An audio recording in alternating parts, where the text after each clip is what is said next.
filme Esquadrão Suicida 2 é muito doido e eu particularmente gostei muito. Então eu vim aqui nesse vídeo falar sobre os aspectos da história, sobretudo a questão dos personagens, o comportamento deles. E vou responder essa pergunta: será que o Starro realmente foi destruído? Não deixe de conferir aqui nesse vídeo.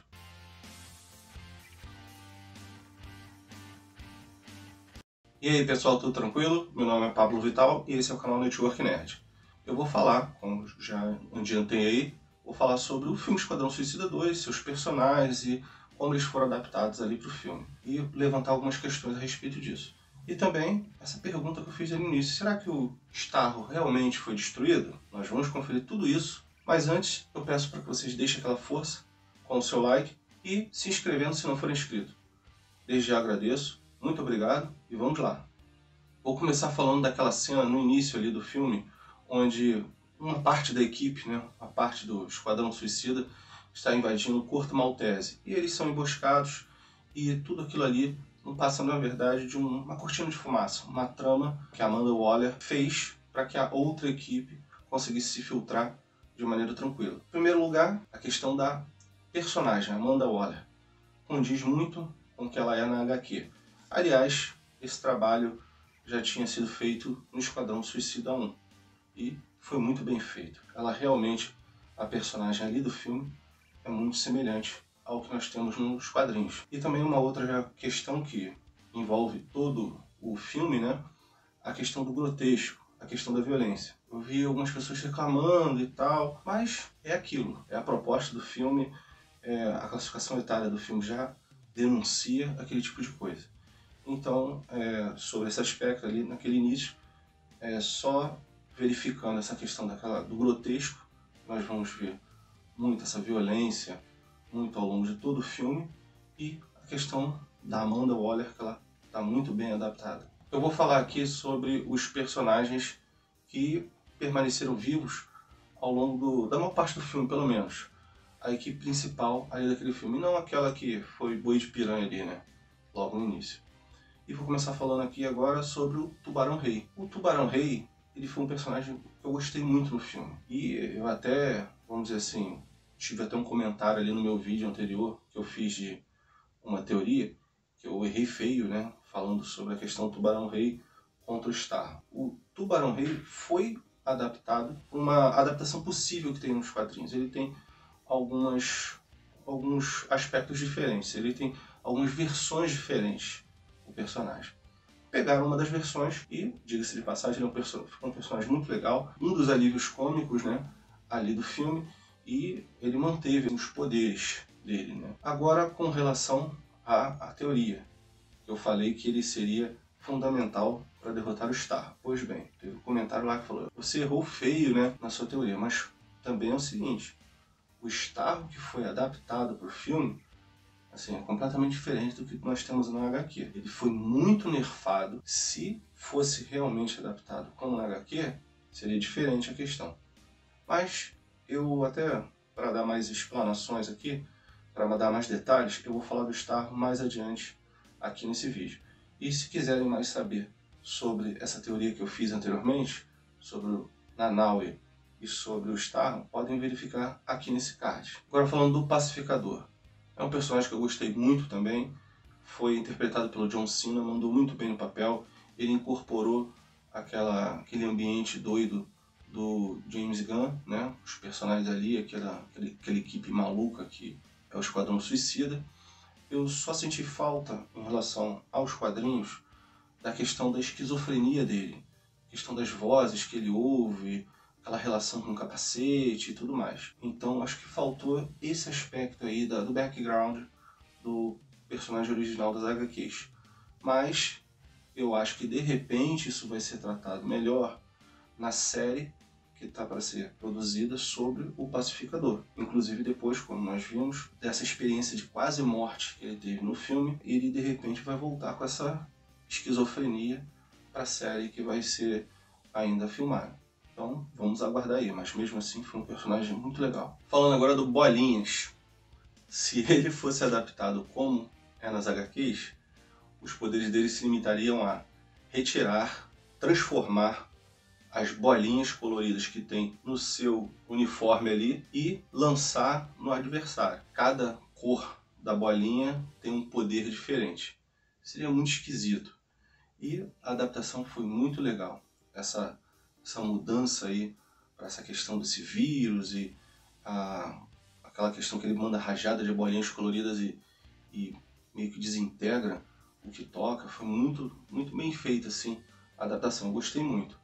Pegaram um personagem que eu achei que no filme ele ia ficar andando de um lado para o outro, fugindo dos inimigos e só sendo engraçado, mas ficou legal. Ficou uma adaptação muito interessante, poder muito interessante.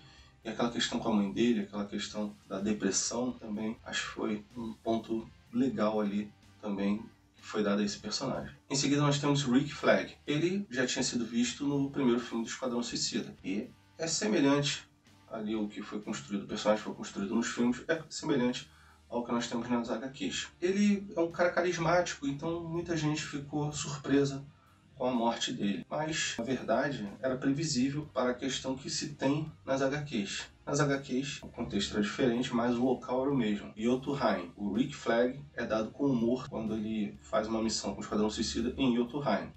O local explode e, aparentemente, ele é morto na explosão. Só que depois nós vemos que ele volta, ele conseguiu escapar com vida. Nesse caso, no filme, eu acho meio difícil, porque não houve uma explosão, ele teve o coração perfurado. Mas vamos ver o que vai acontecer para o futuro. Quero lembrar vocês, amigos, que podem adquirir produtos dos mais diferentes departamentos na loja virtual Network Nerd. Não deixe de conferir os melhores preços aqui na descrição. Também quero falar a vocês, amigos, que manipulam o Canva. Você pode adquirir o curso Photocanva, o melhor curso do mercado, com seus 18 módulos e um preço super acessível. Não deixe de conferir aqui na descrição a página promocional sem compromisso. Não percam. Nós temos a Caça-Ratos 2, que é uma extensão de um personagem que existe nas HQs, que é o Caça-Ratos, um inimigo do Batman. Ele é mostrado ali na história, a moça, a Cleo Caso, né, que é a Caça-Ratos 2, ela conta a história do pai dela, que seria o Caça-Ratos, e ele morreu e ela tem esses poderes aí de controle dos ratos. Foi muito legal, é uma coisa diferente, foi adaptado direitinho, aquele background da personagem também foi legal. Eu, particularmente, também gostei muito desse personagem. Agora eu vou falar do personagem que me decepcionou, que foi o Sanguinário. Não pela interpretação do ator Idris Elba, porque é um grande ator, mas sim pelo, assim, como ele foi construído, como ele foi adaptado ali pro filme. Por quê? Nas HQs, ele tem um transtorno mental, ele tem trauma de guerra, tem um trauma do que aconteceu com o irmão dele, então tem várias questões ali, tem muito, assim, o background dele é muito grande ali, é muita informação que formou o Sanguinário do jeito que ele é. Só que ali no filme, o que aconteceu? Foi colocado aquele drama familiar com a filha dele, muito semelhante a um drama familiar com uma filha que o personagem Will Smith teve no Esquadrão Suicida 1, o Pistoleiro. Teve aquele drama ali com a filha, ele foi obrigado a atuar ali no Esquadrão Suicida por conta da filha. Então ficou uma coisa meio esquisita. Não ficou, pra mim, não ficou uma adaptação do personagem muito legal. Tinha que se pegar, ao meu ver, aquele personagem das HQs e tentar fazer da melhor maneira possível. E nós temos a Arlequina. Como a gente viu no filme anterior, nos filmes anteriores, né? Esquadrão Suicida e no Aves de Rapina. É uma personagem muito interessante, uma adaptação muito legal.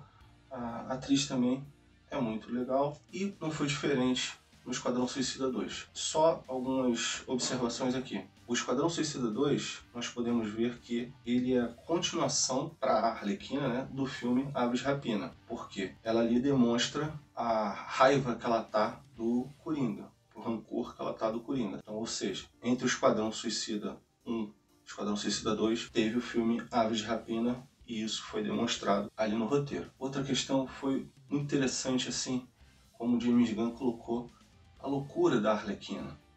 Ou aquela cena que ela mata lá o ditador, que ela mata os militares que estão ali naquela base, e aquela situação dela com o dardo, aquela viagem dela, que ela achou que tinha uma missão com aquele dardo ali, e no final acabou usando o dardo mesmo para poder ferir o Starro. Foi muito legal essa doideira que incrementaram aí na Arlequina. Agora vamos à questão que eu levantei logo no início.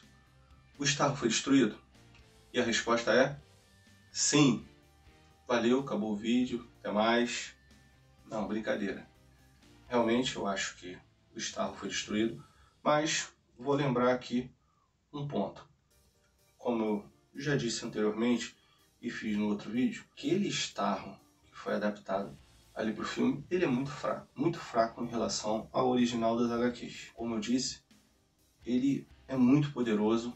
O Starro, por exemplo, ele consegue absorver a energia de uma bomba nuclear. Ele se regenera. Nós ali vimos no filme que os membros do Esquadrão Suicida foram ferindo ele e ele não teve regeneração. Foi ferido, ficou ferido, acabou. O ferimento ficou lá. E os ratos, a mordida dos ratos causou ferimento no Starro. Então ali, ele estava muito nerfado em relação ao que ele era nas HQs.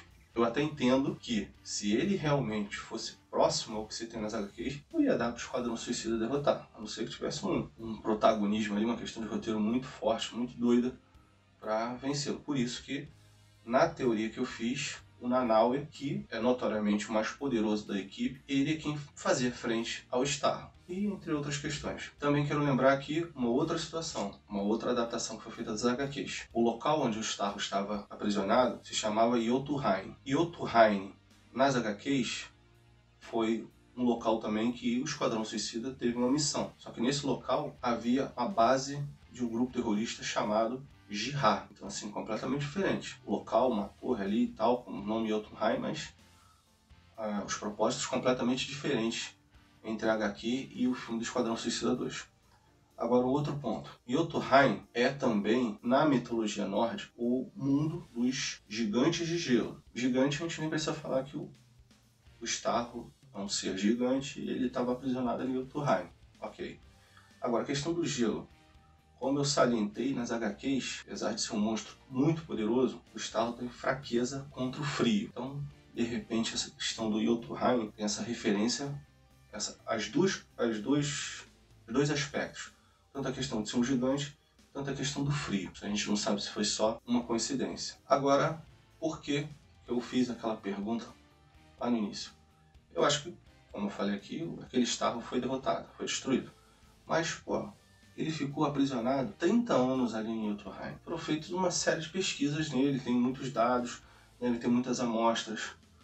É perfeitamente possível replicá-lo, sei lá, com engenharia genética, tecnologia, recriar um Starro, um outro Starro. Não precisa necessariamente trazer aquele ali, aquele ser gigante à vida, mas pode-se criar um outro.